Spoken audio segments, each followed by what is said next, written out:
Guys, आज हम सीखेंगे टीवी के इतिहास के बारे में कि अपने देश में या दूसरे अदर देश में या इस दुनिया में, संसार में सबसे पहले टीवी का आविष्कार किन्होंने किया था और कब किया था। इसके बारे में संपूर्ण जानकारी आज मैं अपने कंटेंट के माध्यम से आपको देने वाला हूं।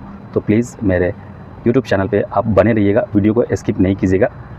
वीडियो को स्किप करेंगे तो आपको आधा अधूरा इन्फॉर्मेशन मिलेगा, जिससे आपका नॉलेज नहीं बढ़ेगा। तो चलिए मैं अपने टॉपिक को स्टार्ट करता हूँ, सभी जानकारी आपके साथ में शेयर करता हूं। वैसे सबसे पहले टीवी का आविष्कार जॉन लॉगी बियर्ड ने 1925 में लंदन में किए थे। 1927 में फिर से फान सरवर्थ ने टीवी पहला वर्किंग टेलीविज़न आविष्कार किए थे, जो 1 सितंबर 1928 को प्रेस के सामने प्रस्तुत किए गए थे। इस टेलीविज़न को व्यापक रूप से पहला इलेक्ट्रॉनिक टेलीविज़न प्रदर्शन माना जाता था। 14 अगस्त 1888 से लेकर 14 जून 1946 तक जॉन लेगी बियर्ड इस टीवी का आविष्कार किए थे। जॉन लेगी बियर्ड ने जो टेलीविज़न बनाए थे उसको सबसे पहला कलर टेलीविज़न बनाए।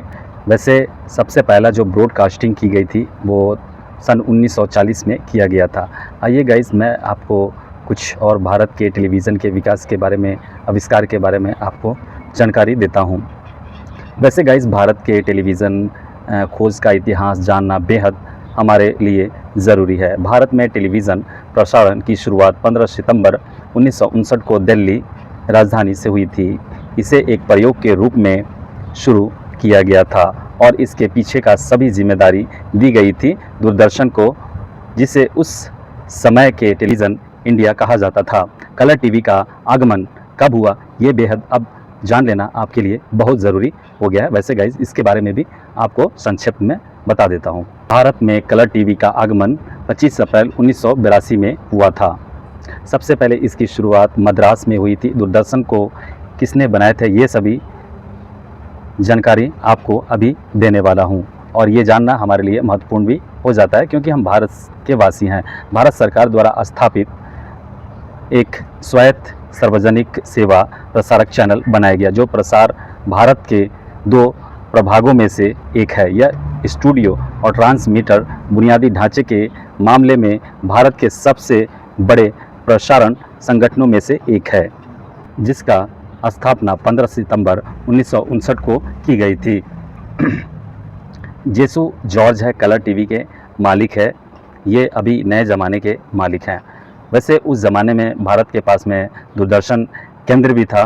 उसके बारे में आइए गाइस, मैं आपको जानकारी देता हूँ, और ये अति आवश्यक भी है क्योंकि ये पुराना इतिहास है और इसके बारे में नॉलेज रखना ज़रूरी है। दूरदर्शन की शुरुआत अत्यंत विनीत तरीके से एक परीक्षण के तौर पर दिल्ली में 1959 में हुई थी। 1965 में ही ऑल इंडिया दैनिक प्रसारण के लिए शुरू हुई थी। 1972 से ये सेवा मुंबई व अमृतसर तक विकसित की गई। 1975 तक यह सुविधा 7 शहरों में शुरू की गई थी। 15 सितंबर 1959 को सिर्फ 30 मिनट के रूप में शुरू किया गया था। दूरदर्शन का प्रसारण सप्ताह में केवल 3 दिन आधे घंटों के लिए किया गया था। 1975 में इसका नाम बदलकर हिंदी में दूरदर्शन कर दिया गया था।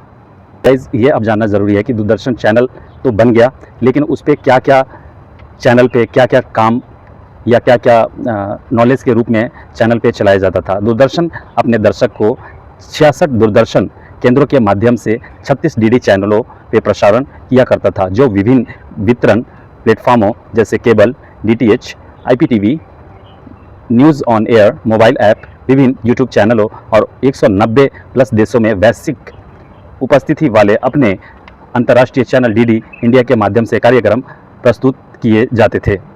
से गाइज, ये प्रसारण जब किया जाता था तो विभिन्न भाषाओं में किया जाता था। सामाजिक, आर्थिक और सांस्कृतिक विविधता के मामले में दुनिया के सबसे बड़े प्रसारण संगठनों में से एक ऑल इंडिया ही चैनल उस समय हुआ करता था। और आज के ज़माने की टीवी काफ़ी अब नए रूप में विकसित हो चुका है। ये गाइज, मैं अब 5G जनरेशन के बारे में आपको एक्सप्लेन कर रहा हूँ, ताकि आज के ज़माने में और पुराने ज़माने में कौन बेहतर था ये आप जान पाएंगे। नई तकनीक के आगमन ने 8K रिजोल्यूशन, OLED और माइक्रो LED डिस्प्ले, AI संचालित संवर्धन और क्लाउड आधारित स्ट्रीमिंग जैसे नवाचार पेश किए गए हैं। इससे फ़ायदा ये होता है कि मनोरंजन प्रगति उद्योग को एक नया रूप मिलती है, जिससे हमारा आप दर्शक गणों के लिए अधिक इमर्सिव और व्यक्तिगत अनुभव के फ़ायदे होते रहते हैं। तो आज के जनरेशन में और पुराने जनरेशन में ये अंतर बताने के लिए आपको बताया हूँ कि ताकि आपको मालूम पड़े कि कौन सा टीवी हमारे लिए सही था, पुराने ज़माने का या नए ज़माने का। ये सारा टीवी का इतिहास था जो आपको मैंने अभी थोड़ा देर पहले आपको एक्सप्लेन किया हूँ। तो गाइज़, मेरे यदि यूट्यूब चैनल पे न्यू है तो प्लीज़ मेरे चैनल को सब्सक्राइब कर लीजिएगा। इस तरह का ढेर सारा आपको वीडियो मिलता रहेगा, इंफॉर्मेटिव वीडियो, जिससे आपका नॉलेज में ग्रोथ होगा। गाइज़, मुझे हेल्प कीजिएगा, इतने गर्मी में और पसीना बहा करके मैं एक कंटेंट को बनाता हूँ, मेहनत करता हूँ सिर्फ आप लोगों के लिए। तो प्लीज़ एक सपोर्ट कीजिएगा, लाइक कीजिएगा, शेयर कीजिएगा, कमेंट कीजिएगा। मिलते हैं नेक्स्ट वीडियो में। जय हिंद, वंदे मातरम।